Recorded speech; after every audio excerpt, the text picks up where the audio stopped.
Bonjour Octave Parango. Bonjour Patrick. Comment allez-vous Octave Parango? Ça va, je suis un peu fatigué là, parce que j'ai pas dormi de la nuit. C'est comme toujours, parce que j'ai écouté, il y a monsieur Beigbeder qui vient d'écrire un livre qui témoigne de votre vie. Oui. Et alors, c'est incroyable votre vie, Octave Parango, parce que alors, vous passez des journées absolument incroyables. Des journées à dormir et des nuits à sortir, oui, c'est vrai. Et là, c'est encore une fois une de mes aventures où j'avais une chronique à rendre demain matin.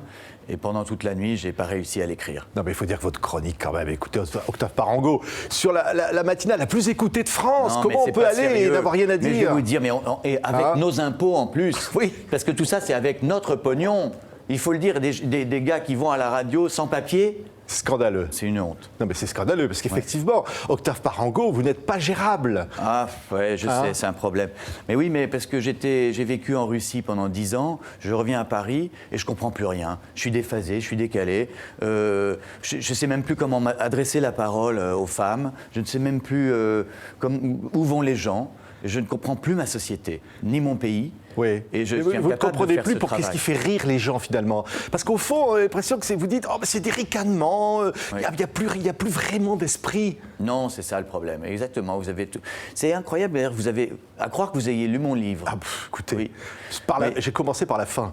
Oui, parce que la fin, c'est délirant. Il y a des smileys partout. Oui, c'est vrai, oui. Il y a comme un chapitre la couverture du livre, voyez, c'est un emoji. Oui. J'ai essayé de faire un chapitre entièrement en smiley, enfin avec des petits dessins, et j'ai eu l'impression d'être un Égyptien, un pharaon qui dessinait des hiéroglyphes.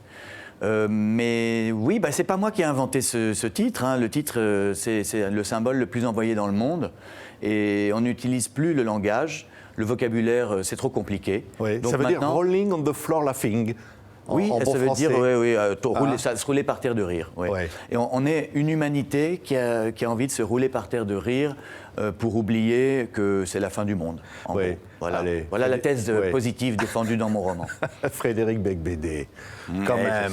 Vous êtes dévoilé, c'est vous, Frédéric Beigbeder. Vous n'êtes pas Octave Parango. Je suis parfois Octave et parfois, heureusement, un homme heureux. Parce que Octave est très malheureux. Octave est vraiment paumé. Et en même temps, c'est ce qui fait que tous les 10 ans, j'ai envie de le retrouver. C'est un plaisir d'être Octave quand on écrit, parce qu'on est totalement libre. On n'en a plus rien à foutre de rien. Ouais. Et j'écris vraiment tout ce qui me passe par la tête, sans aucune censure, ce qui donne ce livre assez dégoûtant. C'est vrai. Parce qu'en fait, vous vous cachez un peu derrière Octave. Hein. Bien sûr, mais c'est le principe. Ça vous permet de dire des choses que vous ne pourriez pas dire, vous, Frédéric Beigbeder. Merci à la littérature pour ça. Grâce à un personnage de roman, on est vraiment totalement en roue libre. On peut exprimer une vérité qu'on n'oserait pas dire sur un plateau de télévision. Oui, dans ce livre, il y a les Gilets jaunes, il y a le feu aux Fouquet's, il y a l'Arc de Triomphe en feu aussi. Et puis, il y a ce personnage de la nuit, comme ça, qui va terminer son parcours sur une catastrophe à l'antenne d'une radio importante qui s'appelle France Inter, on va dire. France Publique. C'est vrai et c'est ce parcours que vous racontez finalement. Oui, j'ai copié sur Homère. Vous savez, il a écrit ce livre, l'Odyssée. Ulysse qui voyage, traverse la guerre de Troie et rentre chez son épouse. Et en fait, j'ai repris exactement ce canevas. Donc Octave, lui, il traverse les Champs-Élysées au milieu d'une manifestation des Gilets jaunes. Et puis il y a les sirènes. Alors là, c'est une danseuse du Crazy Horse, mariée, avec laquelle il perd son temps. Et puis voilà, il finit par rentrer à la maison comme un gentil garçon. C'est un livre très moral, mais c'est bizarre, ça ne se voit pas. Et le héros passe son temps à pleurer, et il ne sait pas s'il pleure de chagrin ou à cause des gaz lacrymogènes. Oui. C'est-à-dire que comme l'emoji en couverture, on ne sait pas s'il rit ou s'il pleure. Moi, je trouve c'est ça un peu qui est beau aussi, c'est dans ce personnage. Ce personnage me fait Au peur. fond, il y a de la tendresse, il y a une forme de détresse de l'époque. Oui. Oui, parce que quand on se force à rire comme ça tout le temps, quand on veut absolument, quand on a les yeux fermés, crispés, la bouche complètement écarquillée, je fais comme quelqu'un qui présente la météo. C'est la météo, ici, voilà. Alors voilà, ça c'est Biarritz, il pleut à Biarritz et il pleut à Strasbourg, vous voyez. Mais non, c'est un masque épouvantable, grinçant et grimaçant. qu'on met nous-mêmes sur notre société. C'est le masque de la société. Vous dites au fond cacher l'angoisse, la véritable angoisse qui est derrière. De ce rire obligatoire, mais de ce rire qui ne veut plus rien dire au fond. C'est ce que vous dites. Au fond, c'est du ricanement. On détruit inutile. tout, on détruit tout. On détruit la sincérité, on détruit la beauté. Avec ce rire grinçant.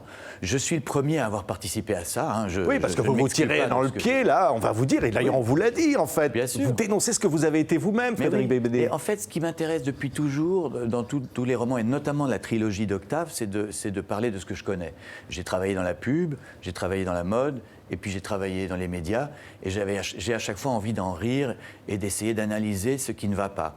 Et c'est vrai que j'ai eu beaucoup de mal à, toutes les semaines, être discipliné dans un humour presque formaté. Ou alors j'étais incompétent pour ce travail. C'est un peu des deux. Et puis, ma manière de m'en sortir, c'est d'en faire un roman et finalement, voilà, une satire de ce que j'ai vécu. Oui, pourquoi? Parce qu'au fond, vous dites, cette époque est désenchantée, on ne peut plus rire vraiment, il n'y a plus de liberté. Il y a quelque chose qui est mort, qui vous donne envie à vous de vous retirer dans votre campagne, d'être plus être cet oiseau de nuit que vous avez été. Ou alors c'est l'inverse. Étant retiré depuis 3 ans à la campagne, je vois mieux ce que j'ai fait et je vois mieux peut-être comment j'ai vécu. Et je n'ai pas cette nostalgie. Mais j'aime le raconter et me replonger dans la folie, dans la frénésie de la vie que j'ai vécue quand même pendant un certain temps. Ça me fait jubiler. Ça a été un défouloir très agréable d'écrire ce livre. Oui. Mes livres précédents, les 2 ou 3 derniers, étaient nettement plus calmes et apaisés. Et là, de retrouver cette hystérie, et même la manière d'écrire, cette colère, cette vigueur, tout ça, c'était un pied terrible. Oui, puis à des moments, c'est presque, vous partez dans des folies intérieures, Oui. dans l'écriture, hein. Oui, mais Comme ça, vous écrivez dans des moments, vous écrivez quand? La nuit? Vous écrivez dans quel état? Oui, il y a eu des états. Il y a eu des Oui. états. Notamment, il y a un produit qui s'appelle la kétamine, qui est un tranquillisant pour cheval, qui vous fait sortir de votre corps. Alors du coup, il y a des chapitres qui commencent au je et qui se terminent au il. Parce que je finissais par me regarder de l'extérieur, comme si j'étais en train de mourir. Bon, voilà, je déconseille de faire ça chez bien soi. sûr, il faut le déconseiller. Mais vous dites, vous avez une autocritique de vous-même. Vous dites, d'ailleurs dans une interview au Figaro Magazine, vous dites, j'étais une hyène ricaneuse. Parce qu'au fond, vous vous autocritiquez, vous dites, voilà ce que j'ai été. Non, mais c'est vrai que si vous voulez, c'est très pratique. Chaque semaine, il y a un bouc émissaire et on tape tous sur les mêmes. Quand on est humoriste, on finit par faire ce que font les autres parce qu'on sait que c'est efficace. Donc, il y a beaucoup de plaisantins sont un peu paresseux. Il suffit de regarder dans les journaux, ah tiens, cette semaine, on va se moquer de Patrick Bruel, Gad Elmaleh, Yann Moix. Donc, c'est presque un rire automatisé de destruction d'une personne. Et ce système fait penser à ce que avait imaginé George Orwell dans 1984, la semaine de la haine. Une semaine de la haine où on déteste quelqu'un parce que ça unit les gens de détruire une personne. Et les gens sont rassemblés comme ça en enfonçant un homme à terre. Oui. Et ça, c'est peut-être la partie la plus atroce du métier d'humoriste parce que finalement, c'est plus de l'humour, c'est obéir à l'air du temps, facile, et croire qu'on est drôle alors qu'on n'est que cruel. Et le monde s'écroule autour? Vous dites ça aujourd'hui, vous pensez? Oui, un certain monde s'écroule.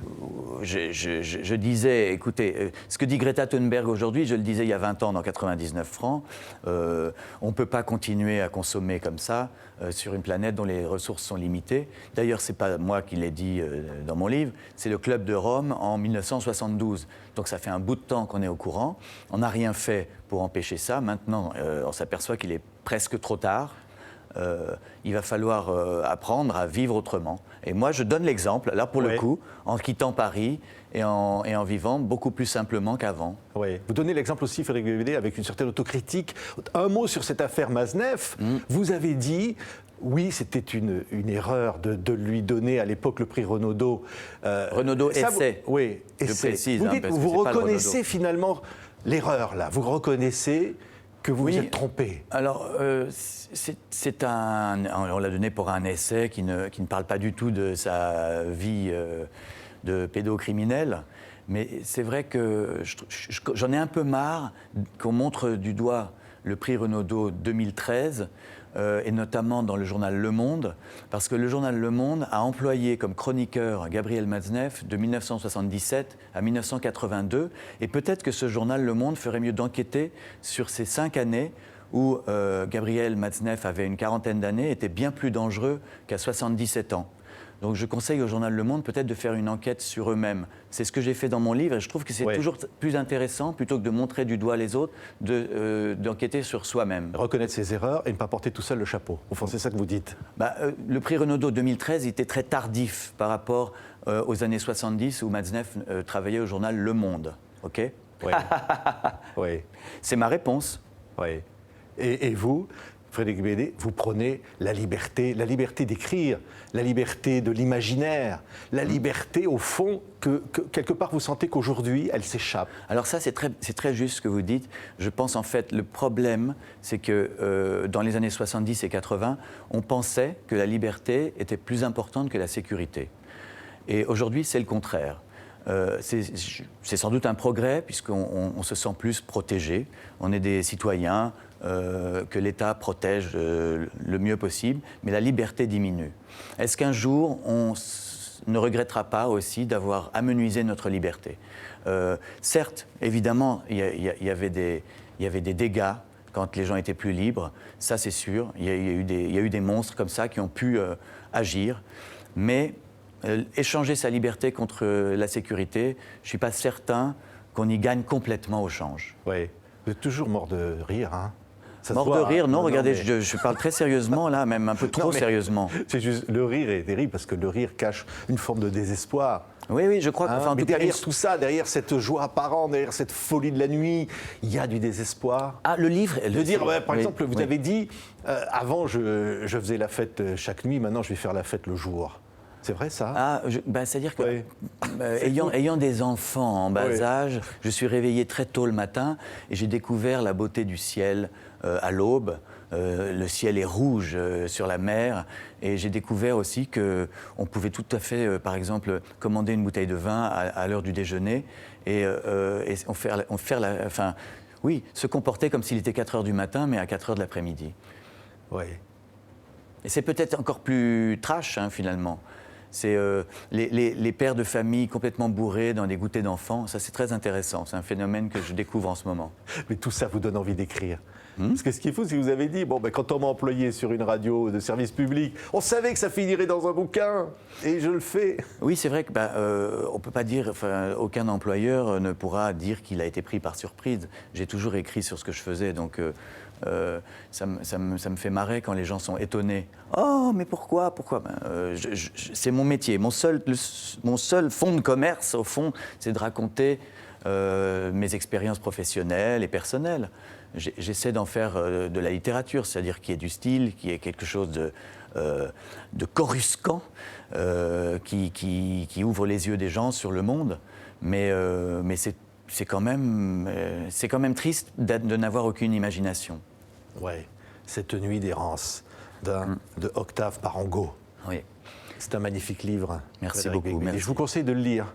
Lisez-le. Moi, je le lis souvent parce que lisez je le lis pour essayer de me souvenir. D'Octave Parango. Je ne me souviens pas de tout ce qu'il y a dans ce livre, et donc je le relis pour m'en rappeler. Oui. Merci beaucoup, Frédéric. Merci d'avoir été notre invité.